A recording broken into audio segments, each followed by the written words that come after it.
Dani, que nadie mejor que vos, estás en el mundo de la salud para contarnos qué acciones están teniendo para con sus propios recursos, para con clientes, mezclado con la comunicación. Contanos. Bueno, nosotros, yo no les comenté, pero el grupo OMIN tiene 4 unidades de negocios que obviamente todas están vinculadas con salud, pero cada una con particularidades. Está la unidad de prepaga, la unidad de clínicas, que es la unidad asistencial, la unidad de seguros y la unidad de asistencia al viajero. Obviamente el COVID nos atraviesa de diferente manera. En el caso de la prepaga, la unidad de prepaga, la unidad de seguros y la unidad de asistencia al viajero, la mayoría de nuestro personal está teletrabajando, salvo algunas áreas muy críticas, como es el área de emergencias, que tienen un modelo principalmente sentados en el área de emergencia, pero con algunas posibilidades de teletrabajo. Pero les diría que en estas unidades la mayoría hoy está teletrabajando. A diferencia, obviamente, de nuestras unidades asistenciales, en donde el personal tiene que estar en la institución. Dentro de esas unidades hay parte del personal que cumple tareas administrativas, como es el área de facturación, que tienen algunas capacidades de poder estar algunos días en sus casas, pero mayoritariamente toda nuestra comunidad está en nuestras clínicas. Eso hace que las prácticas que hoy estamos teniendo sean divergentes. Es más, a mí me pasa que como directora de todo este grupo, que eso también es lo interesante de liderar esta organización, es que no es uniforme. Cada unidad tiene su idiosincrasia, su cultura, y es como tener gestiones de recursos humanos. Hay cosas que son políticas del grupo y otras que son muy particulares de cada unidad. En este momento eso se está viviendo. Entonces, en el caso de las unidades, vamos a empezar por las que hoy están transitando la mayoría de las empresas, que son las unidades, si quieren, no asistenciales. Lo que hemos implementado, nosotros no teníamos a toda nuestra población en teletrabajo hasta antes del COVID, teníamos algunas áreas específicas, con lo cual también fue un desafío y un trabajo muy intenso con el área de TI, de poder llevar el 100% de los empleados al teletrabajo, pero eso también implicó empezar a formar a nuestros líderes y a nuestros colaboradores en que era una dinámica de teletrabajar. Nosotros ahí ya veníamos trabajando con Jovin en la implementación del teletrabajo en algunas áreas, entonces con él estamos haciendo diferentes formaciones, tips, en paralelo de cómo van teletrabajando, formando a la gente en todo esto. Y en paralelo, en esas unidades también dando muchas herramientas de mindfulness, de cómo armonizar la vida dentro de sus casas. En el ámbito asistencial les diría que el tema es mucho más complejo, porque hay algo que está atravesando a esta pandemia, que es el miedo, ¿no? Y el miedo atraviesa toda la sociedad porque tiene que ver mucho con la facilidad del contagio. Ustedes piensen que los profesionales de la salud están súper entrenados en lo que es la prevención, por eso acá déjenme hacer una nota al pie. Nos da mucha bronca, impotencia a todos los que estamos en salud, estos scratches que hacen tanto el personal de salud como a un cajero en un supermercado, en un edificio, diciendo que se vayan de sus edificios. Habla si bien por un lado la sociedad es muy generosa en algunos temas, también habla de la mezquindad de otra parte de la sociedad, porque justamente genera una vergüenza ajena indescriptible eso, sinceramente. Sí. Pero por eso, si algo sabe un profesional de la salud, más que cualquiera de nosotros, es cómo cuidarse. Pero bueno, ese profesional llega a su casa, a sus 4 paredes, y la mayoría vive con su familia, a veces vive con alguien de una población de riesgo, y bueno, el temor muchas veces está dado por eso, no por ellos. Bueno, ustedes si hablan con un médico, un enfermero, una administrativa, va a decir, no tienen miedo al contagio. Miedo. El miedo porque es ellos están formados en eso. Y el miedo es a contagiar a un ser querido, y a veces hay que ese ser sea alguien de un grupo de riesgo, y que bueno, transitar la enfermedad sea mucho más complejo. En ese sentido, nosotros desde el día casi automáticamente, cuando empezó a surgir este tema, implementamos un programa de contención emocional con EIP, que es contención telefónica para todo el personal, que no es solo para el personal, sino también para todos sus convivientes, porque también, de la misma manera que la persona que va a nuestra institución tiene miedo por sus familiares, el familiar que vive con ellos tiene miedo por esa persona que está todos los días yendo a la institución. Entonces, este programa no es solo para ellos, sino también para todos sus convivientes.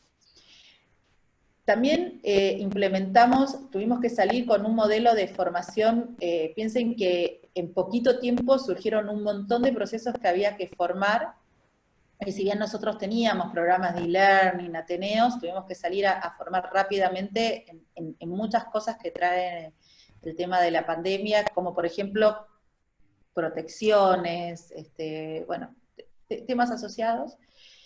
Y la verdad es que ahí les digo como una alternativa que vimos, a ver, decíamos, en las clínicas no todo el mundo venía utilizando nuestra plataforma de e-learning. Y ahí es donde digo, nosotros estamos en este momento como en un proceso que decimos, tenemos el modo MIN, que es el modo con el que veníamos gestionando a las personas hasta antes de la pandemia, y ahora estamos en modo pandemia. Que modo pandemia es tener pensamiento lateral y salir del deber ser de cómo tienen que ser las cosas. Entonces vimos que, por ejemplo, la gran mayoría de nuestros profesionales de la salud tienen hijos, y esos hijos hoy están estudiando a través de Classroom, de Google. Entonces dijimos, es mucho más simple subir los contenidos a Google, Classroom, que claro. lo vienen hasta su hijo, está más canchero, que hacerlo a través de nuestra plataforma de e-learning, ¿no? Y, por ejemplo, los estamos formando a través de este canal, que a lo mejor en otro momento no hubiéramos hecho eso. Pero digo, me parece que también el desafío que tienen las áreas de recursos humanos es salir de nuestro chip en este momento del deber ser y ayornarnos a las necesidades de ellos. También vimos que la otra necesidad que ellos tenían es que están muchas horas en este momento en sus lugares de trabajo, y en muchos casos hasta viven solos. No sé, nosotros tenemos residentes, tenemos personas jóvenes que viven solos, entonces les generamos un beneficio que nos habían ofrecido hace un tiempo, pero bueno, en ese momento lo teníamos en bandeja, que es una opción que vos haces compras online de todo lo que tiene que ver con la mercadería de alimentos para tu casa, y creamos un ecosistema que se los entregan cerca de, no pueden entrar obviamente a las clínicas, pero tenemos lugares aledaños o alguna sucursal de la prepaga o alguna sede administrativa que está a una cuadra de distancia, y bueno, le entregan, ellos hacen la compra y cuando se están yendo de nuestra institución, retiran la compra. Es decir, nosotros estamos tratando de buscar cosas que le hagan la vida más simple en este momento. Más fácil. Y en el caso de los líderes, nosotros ya veníamos trabajando desde hace más de un año en todo lo que era el liderazgo consciente, que tiene que ver con gestionar desde las emociones. Era algo que para mí, que ahora más que nunca lo vemos, es decir, que había una transformación del liderazgo, y para nosotros el liderazgo emocional era un tema que no se venía gestionando, y hace un año que veníamos trabajando desde ese lugar. Con lo cual también teníamos ya toda una estructura de coach que venían gestionando con estos líderes, todo lo que tiene que ver con las sombras, los egos, y bueno, además de este programa de contención telefónica, en el caso de ellos tienen habilitados todos estos coaches que pueden trabajar más desde su rol de líderes, porque ya no es solo un tema personal, sino cómo gestionar con sus equipos. Yo les diría que, bueno, así como en grandes líneas las cosas que estamos trabajando, es mucha contención emocional, mucho de ver cómo poder sumar algunos beneficios que están muy limitados, obviamente, porque aparte no puede, por temas de seguridad no se puede entrar a las instituciones, y cómo formarlos a través de diferentes metodologías, porque la formación también te quita incertidumbre, ¿no? Cuanto más formación y comunicación, en nuestras clínicas también están haciendo, en lo que es formación, simulaciones de determinadas situaciones, cosas de ya estar entrenados para situaciones que se van dando, y eso te ayuda a estar mucho más tranquilo a la hora de tener que gestionar determinadas situaciones. ¿Y cómo vienen preparando perdón, Silvi, cómo vienen preparando el día después? ¿Tienen un proceso armado de cómo volver? Mira, nosotros ahora, eso sería para las no asistenciales, porque la asistencial nunca se fue. Nunca se fue. Nunca se fue. Ahí. Y bueno, también estamos todavía viendo cómo va a ser la evolución de la curva, ¿no? Que esperamos que bueno, se cumpla esta meseta que se está buscando con este aislamiento, que claramente, digo, no voy a decir nada que ya no se sepa, pero es como el gran dilema que hoy tiene el gobierno viendo estas dos aristas. Por un lado, desde lo que es la parte sanitaria, sin duda, el aislamiento es lo más importante para mesetar esta curva y para que el sistema de salud pueda ir atendiendo a todos los casos críticos que se vayan dando. La paradoja de esto es que cuanto más se sostiene este aislamiento, más se complica la economía. Entonces, nosotros, obviamente en el sector asistencial, por eso no hay día después, el día después sería poder sí volver, que hoy en lo asistencial, obviamente todo lo que es consultas planificadas, está todo stand-by, esto está en todo el sistema de salud, todo lo que es cobertura asistencial, los centros médicos, porque lo que se está buscando es que la gente no vaya a un centro de salud si no es por algo crítico.